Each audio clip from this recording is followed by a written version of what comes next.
Assalamualaikum warahmatullahi wabarakatuh. Halo anak-anakku semuanya yang solih dan solihah. Apa kabar hari ini?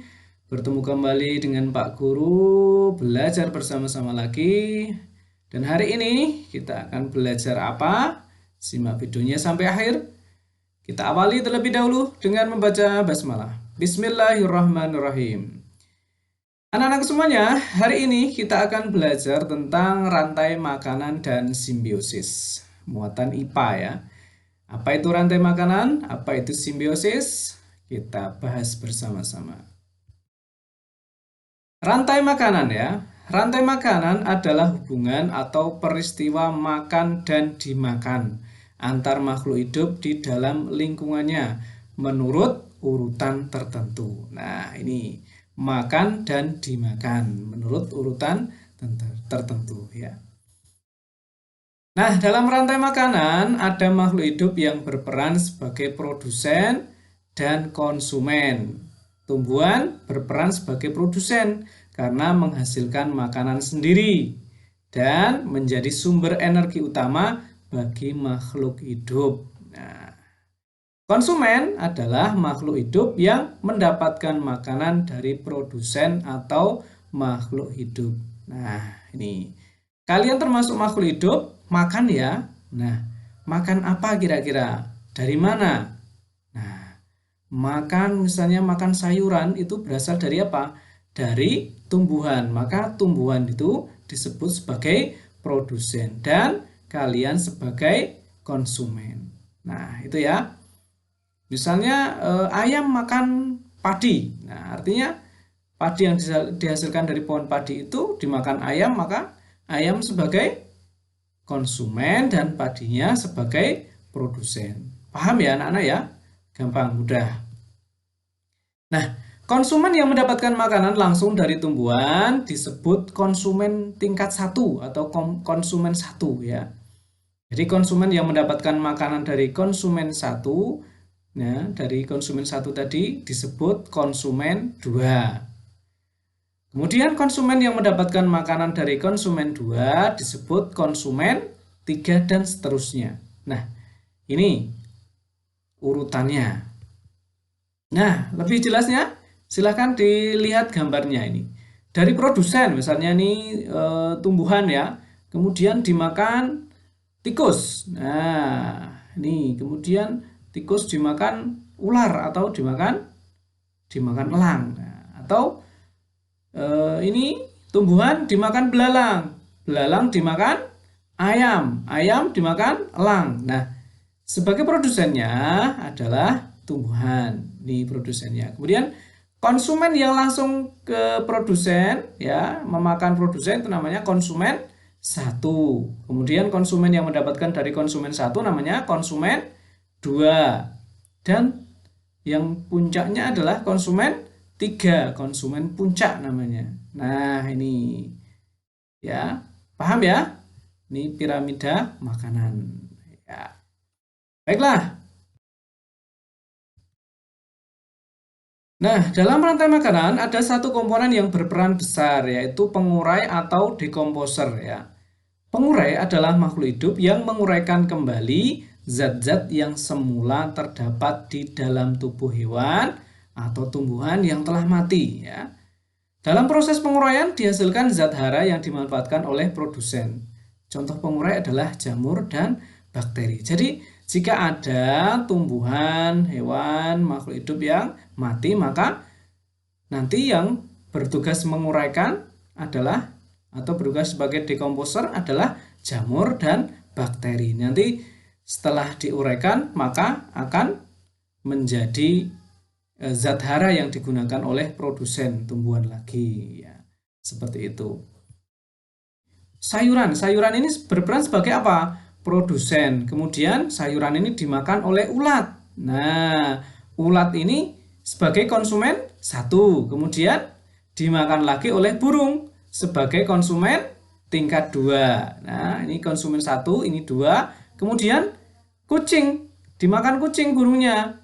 Nah, ini konsumen tingkat 3. Nah, jika kucingnya mati, maka yang bertugas sebagai pengurai adalah bakteri. lalu ini menjadi zat hara dimanfaatkan lagi sebagai makanan tumbuhan. Nah, terus berputar seperti itu, maka disebut rantai makanan ya.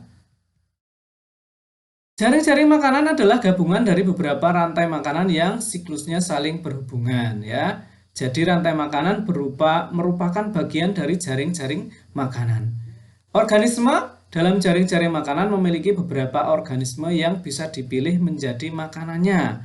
Sedang pada rantai makanan, organisme hanya mempunyai satu pilihan makanan saja. Nah, jadi dalam jaring-jaring makanan ini memiliki beberapa organisme yang bisa dipilih menjadi makanannya. Nah, sedangkan pada rantai makanan organisme hanya mempunyai satu pilihan makanan saja.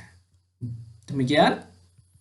Nah, ini yang disebut sebagai jaring-jaring makanan. Nah, ini sebagai produsen, ini hanya memiliki satu makanan saja. Kemudian yang sebagai konsumen ini, kemudian konsumen tingkat 2, nah ini bisa memiliki banyak makanan ya. Ini burung bisa dimakan elang, burung kecil bisa dimakan elang, kelinci bisa dimakan elang, tikus bisa dimakan rubah. Nah, ini membentuk jaring-jaring makanan anak-anak ya. Ini tadi kalau ini satu arah namanya apa tadi ya? Rantai makanan ya. Setelah itu jika dihubungkan dengan hewan-hewan lainnya atau makhluk-makhluk hidup yang lainnya, maka bisa terjadi jaring-jaring makanan. Paham ya anak-anak ya? Kita lanjutkan. Nah, yang berikutnya adalah simbiosis ya. Simbiosis adalah hubungan antara dua makhluk hidup yang berbeda dan sangat erat kaitannya ya. Simbiosis dibedakan menjadi 3, yaitu simbiosis mutualisme, simbiosis komensalisme, dan simbiosis parasitisme. Ini hubungan antara dua makhluk hidup yang berbeda dan sangat erat kaitannya ya.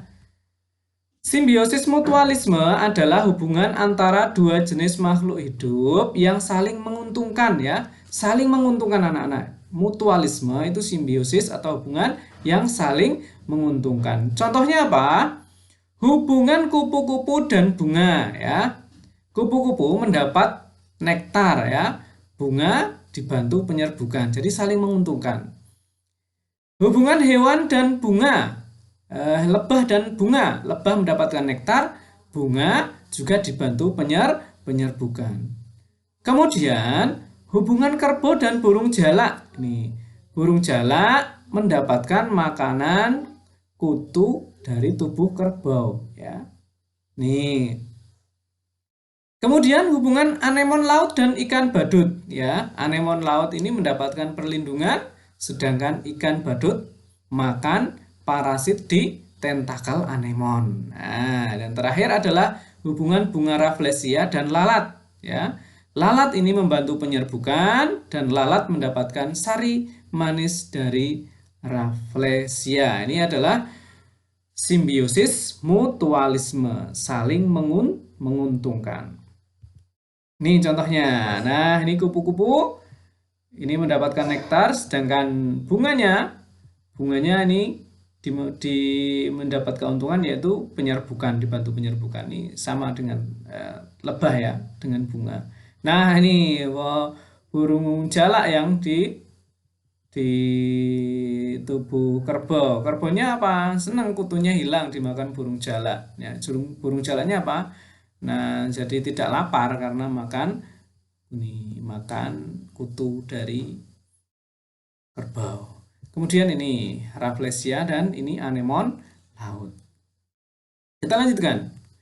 Simbiosis komensalisme yang kedua adalah hubungan antara dua jenis makhluk hidup yang hanya menguntungkan sepihak ya, tetapi pihak lain tidak dirugikan ya. Menguntungkan sepihak tetapi yang lainnya tidak dirugikan. Contohnya apa? Hubungan tanaman anggrek dan pohon yang ditumpangi ya. Anggrek ini menumpang hidup di pohon tetapi pohon tidak rugi. Nah, hubungan ikan dengan remora dan ikan hiu ya. Ikan remora dan ikan hiu. Ini ikan remora mendapat makanan dari sisa ikan hiu.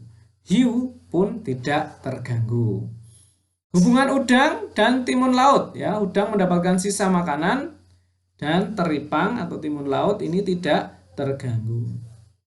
Selanjutnya adalah hubungan ikan gobi dan bulu babi, ya. Ikan gobi mendapatkan perlindungan dan makanan, bulu babi tidak rugi. Kemudian hubungan tanaman paku tanus rusa dan inangnya seperti anggrek ini. Jadi yang ditumpang ini tidak terganggu, anak-anak, ya. Tidak rugi, ya. Selanjutnya, nih gambarnya, ya, udang, nih, kemudian tadi ikan, kemudian bulu babi, ya, ini anggrek ini, kemudian ini tadi, ya.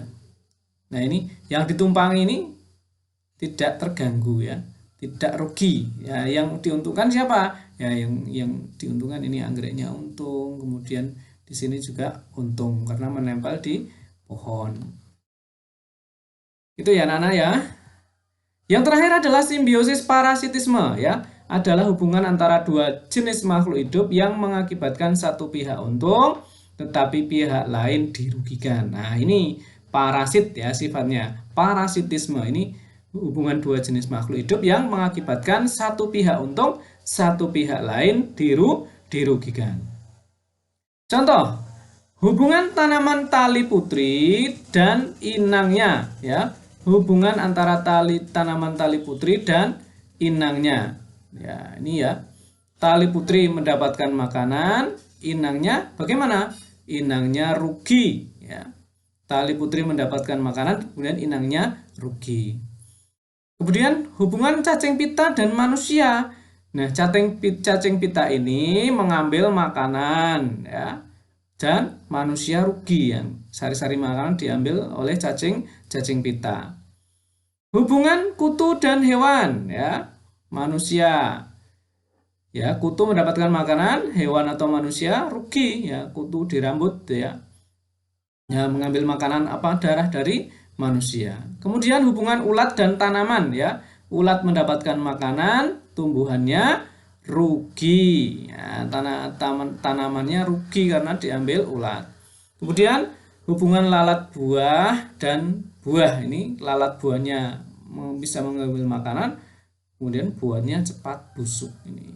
Ini simbiosis atau hubungan yang satu rugi, yang satu untung. Nah, ini contohnya, ini kutu, ya, kutu pada manusia atau hewan. Kemudian cacing pita, kemudian tali putri tadi, kemudian ulat, ini ulat mengambil makanannya. Kemudian ini lalat buah, ya. Lalat buah ini mengambil makanan dari buahnya cepat busuk, ya. Seperti itu. Itu adalah hubungan parasitisme. Nah, itu tadi anak-anak materi hari ini tentang rantai makanan dan simbiosis, ya. Kemudian silahkan kalian coba kerjakan LKS tema 5 halaman 32 sampai 33 yang muatan IPA, ya. Dikerjakan seperti biasa di buku tugas kalian. Demikian anak-anak pembelajaran hari ini. Pak Guru akhiri. Assalamualaikum warahmatullahi wabarakatuh.